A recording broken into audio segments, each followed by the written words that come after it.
Do you often hear sayings or posts like 10 things to do before 25?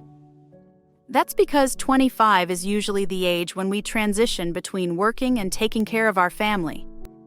And that's also when we have quite a bit of experience in life. But for me, it's not necessary to be close to 25 to think about doing this and that.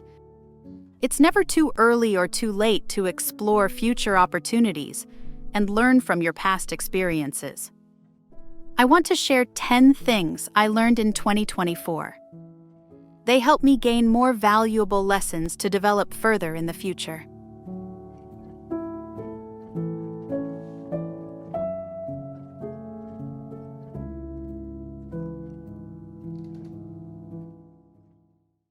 The first lesson I learned is also the one I cherish the most. Changes take time. If I didn't know this, I probably wouldn't have had the patience to learn and draw the lessons below. Do you remember the last time you set a big goal? Maybe you wanted to lose weight, save money, or learn a new skill. At first, you were excited, right? But after a few weeks, maybe you didn't see results, and you felt like giving up. I've been there too. We all have. Let me tell you about my cousin Mike. He always wanted to play the guitar. Last year, he bought a shiny new guitar and started learning online. But after 2 weeks, he stopped. "I'm just not good at it," he told me. I asked him, "Mike, how long did you practice every day?" He replied, "Maybe 10 minutes. That's when I explained something important. Change takes time. A research at University College London discovered it takes an average of 66 days to form a habit. That's more than 2 months of consistent effort. So I challenged Mike to practice for just 15 minutes a day, every day. At first, it was hard, but over time, it became easier. By the end of the year, he could play his favorite song. This year, let's remind ourselves that success doesn't happen overnight.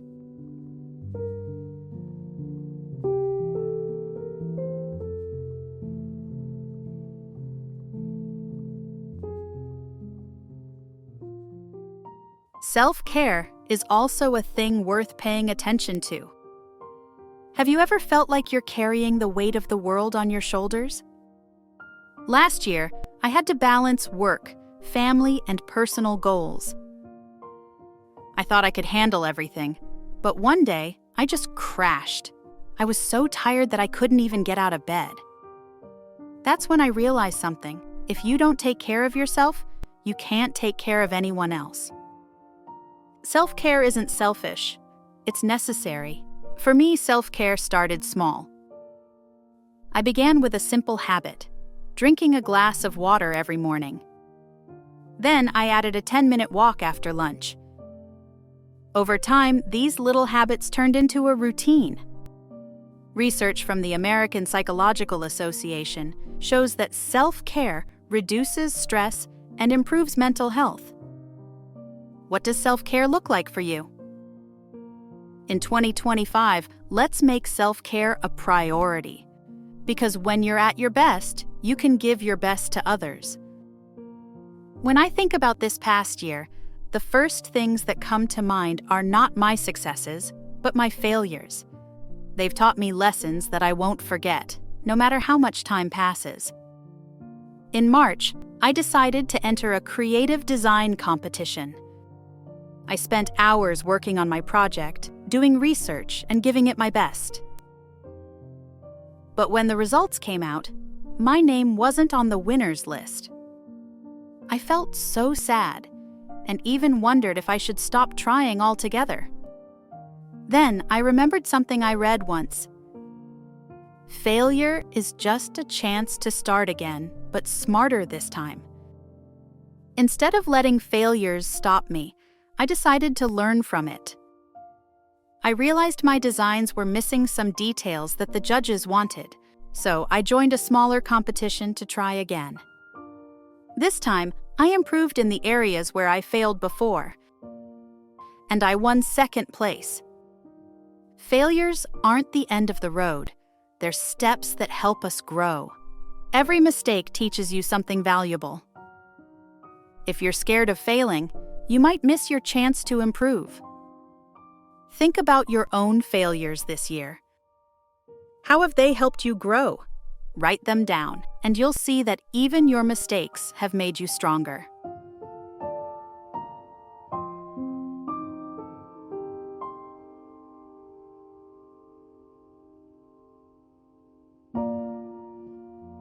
Next, it's about the power of saying no. There was a time when I said yes to almost everything. Friends asked for help, coworkers gave me extra tasks, and I always agreed. I thought saying yes made me a kind and dependable person. But over time, I felt tired, stressed, and even upset. One day, I read something that really made me think. When you say yes to one thing, you're saying no to something else. That's when I realized I was saying no to myself. No to my free time, my energy, and my own goals. I learned polite ways to say no, like, I wish I could help, but I have too much on my plate right now. Or, I can't take this on right now, but I appreciate you asking me. To my surprise, people didn't react badly. They understood. And some even respected me more for being honest. For the first time, I felt in control of my time and energy.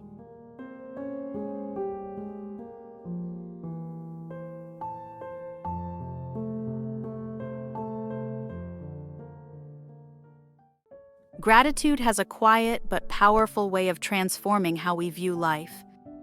It shifts our attention away from what we lack and helps us focus on what we already have.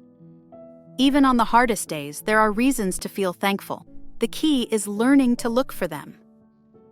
I walked home after a long, stressful day. Then I noticed the golden glow of the sunset, heard the laughter of children playing nearby, or felt the cool breeze on my face. These are simple moments, but they have a positive impact on me. It's easy to try this yourself. At the end of each day, think of 3 things that made you feel happy or thankful. Here's an example. The first thing, a friendly chat with a loved one. The second thing, finishing a task you worked hard on. Lastly, relaxing with your favorite drink or a peaceful moment outside. When you practice gratitude, you'll start seeing more good things around you.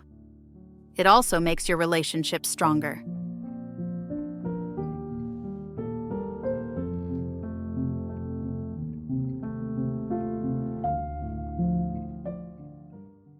In 2024, I learned a big lesson.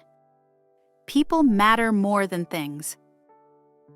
During a tough time, my friends and family were there for me. They listened, supported me, and reminded me that I wasn't alone. Even a simple, "How are you?" or a quick phone call can make a big difference. Take a moment to think about someone important to you. Have you spoken to them recently? If not, why not reach out today? It could be a family member, a childhood friend, or even a neighbor. A simple conversation can brighten both your day and theirs. When we feel connected to others, we also feel less alone. Remember, relationships take effort. But every small action, whether it's a text, a call, or just listening, makes your connections stronger and more meaningful.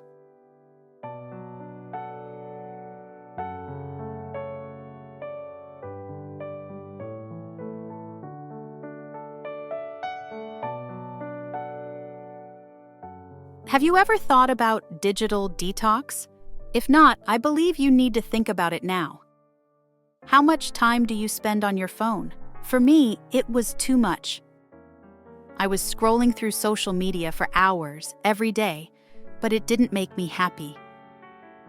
It made me feel tired.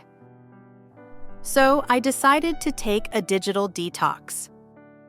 For one weekend, I turned off my phone and computer. At first, it was hard, but then I started noticing things I had ignored before. the sound of the wind, the taste of my food, the feeling of being present.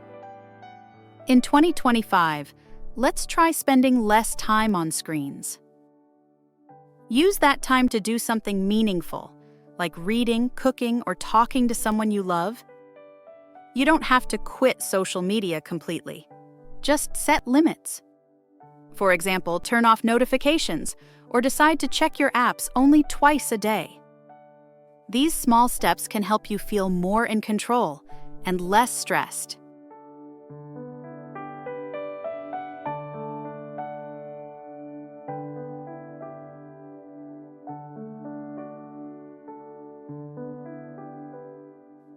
Personal growth is extremely important for each of us. I remember when I started my first job after college. Everything was new to me, and I felt unsure of myself. I was afraid I would make mistakes or not meet expectations.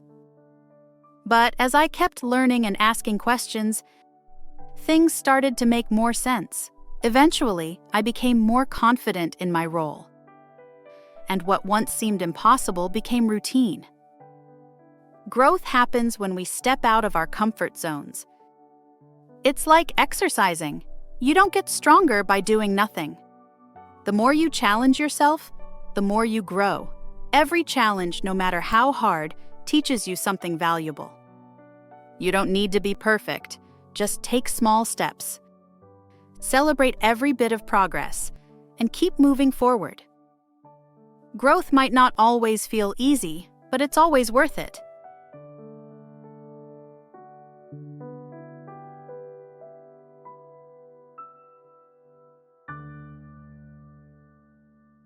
Big goals can seem really overwhelming, but I've learned that breaking them down into small steps makes them easier to handle. I remember when I decided to read a 300-page book. At first, it felt like a huge task, but I started reading just 10 pages a day. By the end of the month, I had finished the entire book. It wasn't about reading it all at once. It was about making a little progress every day. I've applied this lesson to other areas too, like exercising. When I first started working out, I could barely last 10 minutes on the treadmill. But I kept going, adding a little more time each week. Now I can run for 30 minutes without feeling exhausted. Now, when I achieve something small, I celebrate it because those little victories keep me motivated.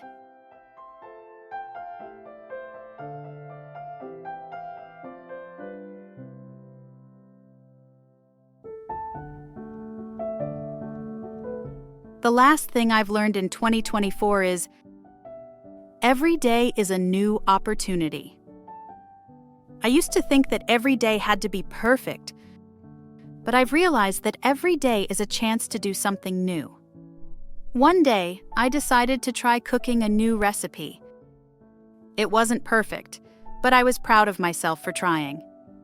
The next day, I wrote down my goals for the week, and it helped me feel more focused. Now, every morning, I remind myself that today is a fresh start. It's not about making everything perfect. It's about taking small steps forward. Every new day is a chance to move closer to your goals and live with purpose. So, when you wake up tomorrow, remember, today is full of possibilities. It's your chance to make progress, no matter how small it may seem. Think about what you have learned now, not later. Trust me, you will find interesting and useful things that you have learned in 2024. Be grateful for the things around you, and be proud of yourself for what you have and have done. I hope that in 2025 and the years to come, you will always grow and learn new things. Learning never stops, and neither will you.